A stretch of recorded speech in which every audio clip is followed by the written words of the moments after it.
এই প্রেসিডেন্ট প্রধানমন্ত্রী লেভেলের ধারণাটা কি? তাদের ধারণাটা হলে আরে বাংলাদেশ তো দুর্যোগ প্রবণ থাকবে, যে প্রেসিডেন্ট হয় যে প্রধানমন্ত্রী হয় তার আমলে এটা হবে, সুতরাং এটা নিয়ে অত দুশ্চিন্তা এবং ভীত সন্তুষ্ট হওয়ার দরকার নেই। এটা সব প্রধানমন্ত্রী সব প্রেসিডেন্টের আমলে সব সরকার আমলে মানুষ মরে ভূত হয়ে গেছে, সেই সব সরকার টিকেও ছিল, বাস এগুলো আমাদের মেনে নিতে হবে। হোসেন মোহাম্মদ এরশাদের সময় ফার্স্ট লেডি ছিল রওশন এরশাদ, সে একটা স্বাস্থ্য মন্ত্রণালয়ের ফাংশনে গিয়ে বলছে, তার সাথে অফিসার ছিল মাহবুব ডিপিএস, সে আমাকে বলছে, সে হাজির ছিল, সে রওশন এরশাদ সেখানে গিয়ে বলছে যে হ্যাঁ এত লোকজন এখানে, যেখানে এই গ্রামে ছেলে পিলে কিলবিল করে, এত মুক্তিযুদ্ধে এত লোক পাকিস্তানে মেরেছে, তো মেরে তো শেষ করতে পারে নাই। অ্যাকচুয়ালি বাংলাদেশ জন্মলগ্ন থেকে এমন জায়গায় সৃষ্টি আল্লাহ করেছেন যে আমরা দুর্যোগ কবলিত থাকবই। দুর্যোগ প্রবণ যে সমস্ত দেশ আছে বিশ্বের, তাদের মধ্যে বাংলাদেশ অন্যতম। সুতরাং আমাদের দুর্যোগ মোকাবেলা করে, দুর্যোগের সাথে যুদ্ধ করে, মানুষজনকে প্রাণে বাঁচিয়ে আমাদের বাংলাদেশ কিয়ামত পর্যন্ত চলতে হবে। তবে যেটা দুঃখের সেটা হলো যে তুমি যে প্রথমে বলেছো যে আপনি জীবন্ত শহীদ, দেখো আমি রণাঙ্গনে ডেড বডির মধ্যে পড়েছিলাম, পাকিস্তানের দ্বারা আমি ধরা পড়েছিলাম, তারা টর্চার করে বেনট দিয়ে মেরে আমাকে ডেড বডির মধ্যে ফেলে রেখেছিল। ক্যাপ্টেন আব্দুল হুদা, বেঙ্গল রেজিমেন্ট, ওনারা তখন ওই জায়গায় চলে আসছিলেন এবং ভারতীয় আর্টিলারি শেলিং শুরু হলে পাকিস্তানে ভেঙে যায়, ওনারা এসে আমাকে এবং আরেকজনকে ডেড বডির মধ্যে থেকে উদ্ধার করে বলে আমি আজও বেঁচে আছি। তো আমাদের যে স্বপ্ন ছিল যে বাংলাদেশ যে মুক্তিযুদ্ধে 30 লাখ জীবন দিল, এই যে ওসমানী স্যারের নেতৃত্বে 30 লাখ জীবন দিল, এই যে আমাদের 11জন সেক্টর কমান্ডার, তাদের নেতৃত্বে মুক্তিযোদ্ধারা প্রতিদিন যুদ্ধ করে জয় বাংলা বলে রণাঙ্গনে শহীদ হয়ে গেল, সেই স্বপ্নের বাংলাদেশ আমরা কিন্তু পাইনি। এই যে দুর্যোগ প্রবণ দেশ তুমি যে বললে, তো দুর্যোগ প্রবণ তো বটেই, কিন্তু এইটা মোকাবেলা করে স্থায়ী মোকাবেলার ব্যবস্থা কিন্তু আমরা করিনি। এবং আমি খুব অতীব মর্মাহত চিত্তে বলছি, যেহেতু সাব-6 প্রেসিডেন্ট ইন বঙ্গভবন, এই 22 বছর ছিলাম, সুতরাং হিমালয়ের পিকে ছিলাম, সুতরাং প্রেসিডেন্ট প্রধানমন্ত্রী লেভেলে কি বলা হয় এই দুর্যোগ মোকাবেলার জন্যে, বাজেট বরাদ্দ করার জন্যে, বা কীভাবে জনগণকে রক্ষা করতে হবে, এ বিষয়ে এই প্রেসিডেন্ট প্রধানমন্ত্রী লেভেলের ধারণাটা কি? তাদের ধারণাটা হলে আরে বাংলাদেশ তো দুর্যোগ প্রবণ থাকবে, যে প্রেসিডেন্ট হয় যে প্রধানমন্ত্রী হয় তার আমলে এটা হবে, সুতরাং এটা নিয়ে অত দুশ্চিন্তা এবং ভীত সন্তুষ্ট হওয়ার দরকার নেই। এটা সব প্রধানমন্ত্রী সব প্রেসিডেন্টের আমলে সব সরকার আমলে মানুষ মরে ভূত হয়ে গেছে, সেই সব সরকার টিকেও ছিল, বাস এগুলো আমাদের মেনে নিতে হবে। এবং এমনকি আমি তোমাকে আরেকটা কথা বলি, হোসেন মোহাম্মদ এরশাদের সময় ফার্স্ট লেডি ছিল রওশন এরশাদ, সে একটা স্বাস্থ্য মন্ত্রণালয়ের ফাংশনে গিয়ে বলছে, তার সাথে অফিসার ছিল মাহবুব ডিপিএস, সে আমাকে বলছে, সে হাজির ছিল, সে রওশন এরশাদ সেখানে গিয়ে বলছে যে হ্যাঁ এত লোকজন এখানে, যেখানে এই গ্রামে ছেলে পিলে কিলবিল করে, এত মুক্তিযুদ্ধে এত লোক পাকিস্তানে মেরেছে, তো মেরে তো শেষ করতে পারে নাই। মানে কি ধরনের মন মানসিকতা, বিকৃত, মানে সাধারণ মানুষ সম্পর্কে তাদের কি ধ্যান ধারণা, এটাই বলছি। কেন বলছি? কিউবা সেটাও কিন্তু দুর্যোগ প্রবণ একটা দেশ, ছোটটা দেশ, কিন্তু তারা যেভাবে দুর্যোগ মোকাবেলা করেছে আমি নিজে গেছি, অকল্পনীয়, অবিশ্বাস্য। তারা মানুষজনকে মরতে দেয় না। তাই যেমন কী করে আমি বলি, উদাহরণ দিচ্ছি, তারা যখন সিগন্যাল আসে সমস্ত দেশবাসীকে ওই এলাকা থেকে 20 লাখ 25 লাখ সরিয়ে নিয়ে যায়, আর ঘরে গভর্নমেন্ট তালা চাবি দিয়ে দেয়। দিয়ে গভর্নমেন্টের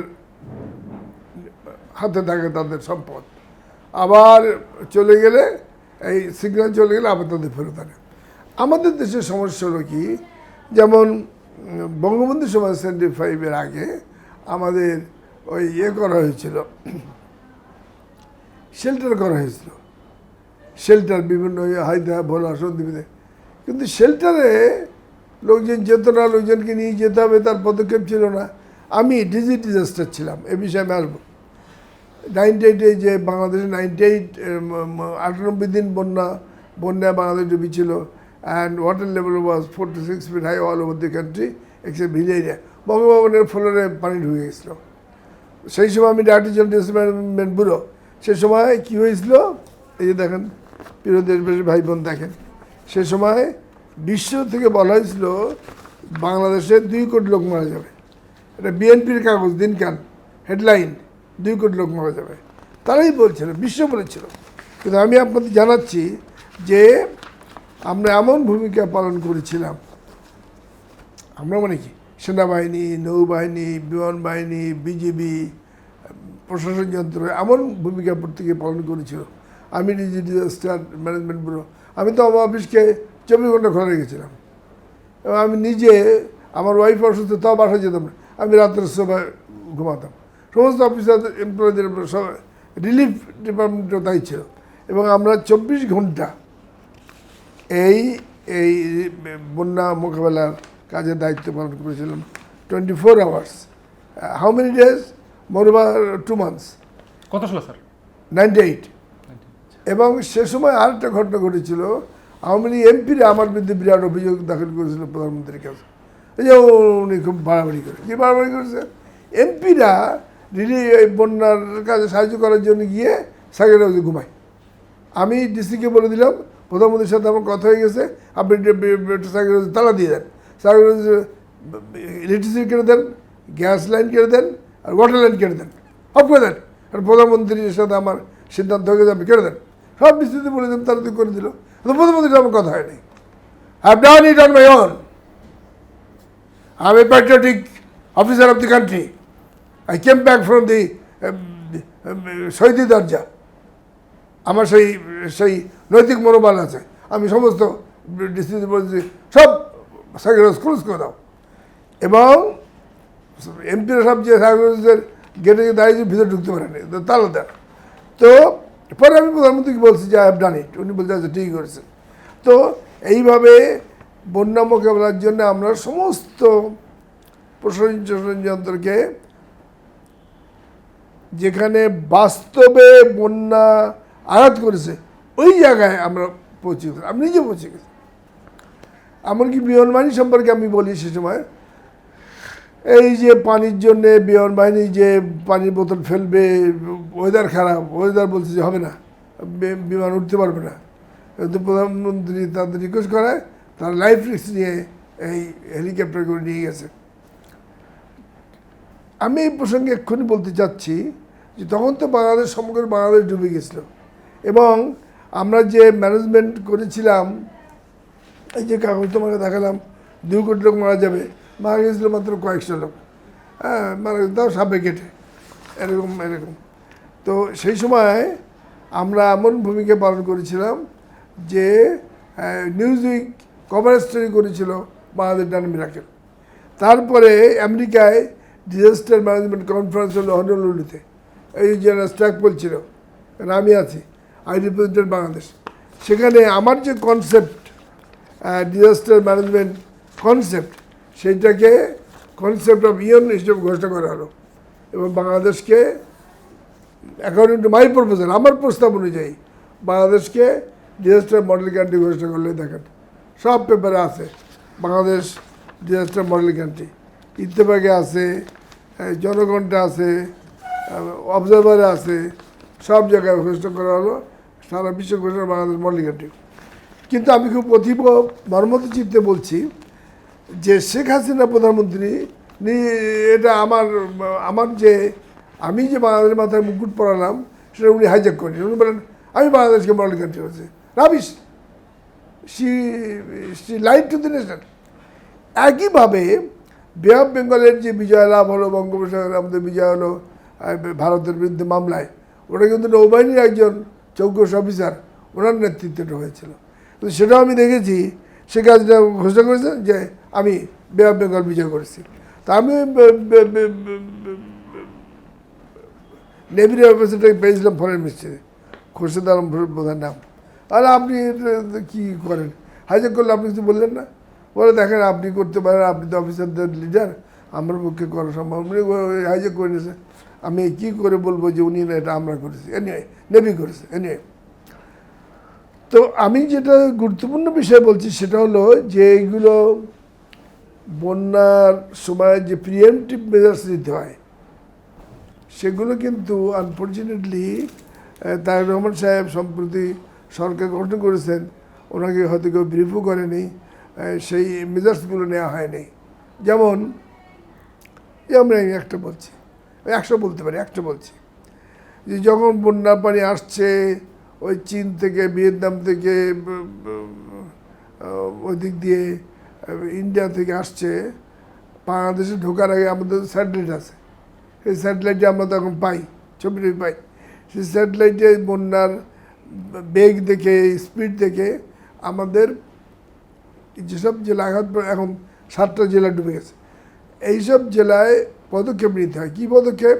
বেড়িবাঁধগুলো যদি না ভেঙে যায়, এই জন্য বেড়িবাঁধের যদি কোথাও ক্ষতিগ্রস্ত তাড়াতাড়ি মেরামতের উদ্যোগ নিতে হয়, তাড়াতাড়ি হাজার হাজার লেবার লাগিয়ে দিতে হয়। 1 নাম্বার 2,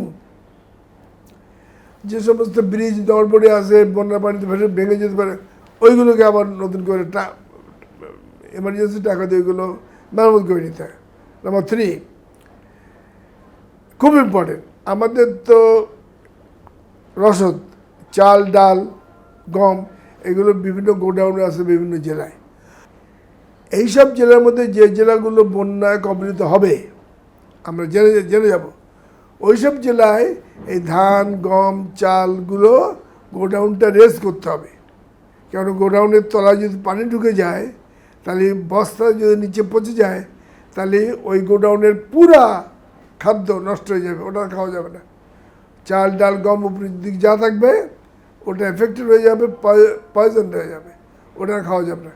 সেই জন্য করতে হয় কি, ওইসব জেলায় বন্যা হবে যে জেলায়, ওই জেলায় তাড়াতাড়ি বস্তাগুলো বের করে লেবার দিয়ে ইট ঢুকাতে হয়, ইট উপরে একটা মাচা করতে হয় বাঁশের করে, তার উপরে এই 10 ফুট উপরে এগুলো রাখতে হয়, যাতে নিচের দিকে পানি আসলেও যাতে চাল, গম ভিজে না যায়। তো এইসব পদক্ষেপ নিতে হয়। আর কি নিতে হয়, যে ওইসব এলাকায়, বন্যা কবলিত এলাকায় যে ত্রাণ শিবির আছে, ওইগুলো যেগুলো অরক্ষিত অবস্থায় নষ্ট হয়েছে, ওগুলো দ্রুত মেরামতের ব্যবস্থা করতে হয়। এবং এই জন্যে কোটি কোটি টাকা বরাদ্দ দিতে হয়। পয়েন্ট হলো যে আমি আগেই বললাম তোমাকে যে দেশের প্রেসিডেন্ট, প্রধানমন্ত্রী লেভেলে এই ধারণা দেওয়া হয়, আরে আগে সে আদম ইসলাম আমল থেকে এগুলো হচ্ছে, মানুষ মরছে, আগের গভর্নমেন্টগুলো কিছু হয় না, আপনারা কিছু হবে না, কিছু টাকা দিয়ে দেন। এই যে এখন কত টাকা দিয়েছে জানো? 2 কোটি টাকা দিয়েছে। 2 কোটি তো নস্যি, 2 কোটি তো নস্যি। আমরা 98-এর বন্যায় কিন্তু প্রথমে দিয়েছিলাম 200 কোটি টাকা, পরে দিয়েছিলাম 450 কোটি টাকা, টোটাল 1100 কোটি টাকা আমরা ব্যয় করেছিলাম। সেই সময়ের বাজেট তো অনেক কম ছিল, তার মধ্যেও আমরা 1100 কোটি টাকা ব্যয় করেছিলাম। আমার ওনার অর্থ সচিব তখন ছিলেন খুব কৃপণ, খুলনায় বাড়ি। হ্যাঁ, তোমরা আসো এখানে, কোনো টাকা পয়সা নেই গভর্নমেন্টের। আমি বললাম, জানেন স্যার, আপনি তো মুক্তিযুদ্ধে ছিলেন না, মুক্তিযুদ্ধের সময় আমরা কি গান গাইতাম, আমরা একটি ফুলকে বাঁচাবো বলে যুদ্ধ করি, আমরা একটি মুখের হাসির জন্য অস্ত্র ধরি। আর আপনি বলছেন টাকা নেই, তাহলে মুক্তিযুদ্ধ করলাম কী করে?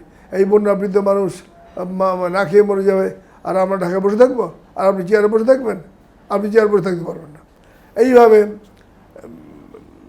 ভালো মন্দ মিলিয়ে বলে আমরা ওই সেই সময় 1100-1200 কোটি টাকা বরাদ্দ করেছিলাম। এখন শুধু এইটুকু বলি, এখন দেখলাম 2 কোটি টাকা। মানে এটা তারেক রহমান সাহেবকে কেউ বলে নাই যে যে যে ডেপথ অফ দ্য সিচুয়েশন এই অনুযায়ী কী করতে হবে। 2 কোটি টাকা তো নস্যি, 2 কোটি টাকা নস্যি। আমি বলি 2 কোটি টাকা নস্যি, এই যে মাইলান ভিয়েতনামের $40 বিলিয়ন লুট করে ফাঁসি হয়ে গেছে। এই যে সালাম বাংলাদেশ থেকে হাসিনার তারা মিলে $60 বিলিয়ন লুট করেছে। তো তা যদি আমরা সহ্য করতে পারি, আর আমরা বন্যাপীড়িত মানুষকে বাঁচানোর জন্যে আমরা টাকা দিতে পারি 2 কোটি, আমি সরকারের প্রতি আহ্বান জানাই, আপনি এক্ষুনি 200 কোটি টাকা দিয়ে দেন এবং এই ফান্ড আরও রাখেন, আরও কিন্তু দিতে হবে, মোটামুটি 500-1000 কোটি টাকা দিতে হবে, এটা আইডিয়া রাখেন। লাস্ট পয়েন্ট, আমি যখন বলছি 200 কোটি টাকা দেন মাননীয় প্রধানমন্ত্রী তারেক রহমান সাহেব, তখন আপনি জেনে রাখেন আমি একজন শহীদি দরজা থেকে ফিরে আসা লোক, শহীদ হওয়া থেকে আসছে, আমাকে জীবন্ত শহীদ বলা হয়। আমি যা বলছি অন্য কেউ বলবে না, আপনি শুনে নেন, কান খুলে শুনে নেন, দেশবাসী ভাই বোন কান খুলে শুনে নেন, সচিব জেনারেল আপনারাও কান খুলে শুনে নেন। আমি যখন বলছি 200 কোটি টাকা দেন, এটা কিন্তু 100 কোটি টাকা ফিল্ডে পৌঁছাবে, বাকি 100 কোটি টাকা পৌঁছাবে না। এটা মাননীয় মন্ত্রী বাহাদুর, মাননীয় সচিব বাহাদুর, মাননীয় জেনারেল বাহাদুর, মাননীয় ডিসি সাহেব বাহাদুর, মাননীয় ম্যাজিস্ট্রেট বাহাদুর, তাদের এই পকেটে, এই যে পকেট, এই পকেটে চলে যাবে। পকেটে দেখা যাচ্ছে, এই যে পকেটে চলে যাবে। সুতরাং সেটা কিপিং দ্যাট ইন মাইন্ড আপনি বরাদ্দ দেবেন যে অর্ধেক রাস্তায় হাওয়া হয়ে যাবে।